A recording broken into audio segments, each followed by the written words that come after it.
ஜோதிடத்தில் மருத்துவ ஜோதிடம் என்ற வகுப்பு நடைபெற உள்ளது.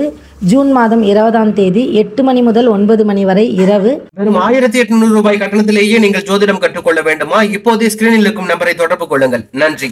பொதுமக்கள் கூறும் குறைகளை கேட்டு பொறுமையுடன் பதிலளிக்க வேண்டும் என முதலமைச்சர் மு.க. ஸ்டாலின் உத்தரவு பிறப்பித்துள்ளார்.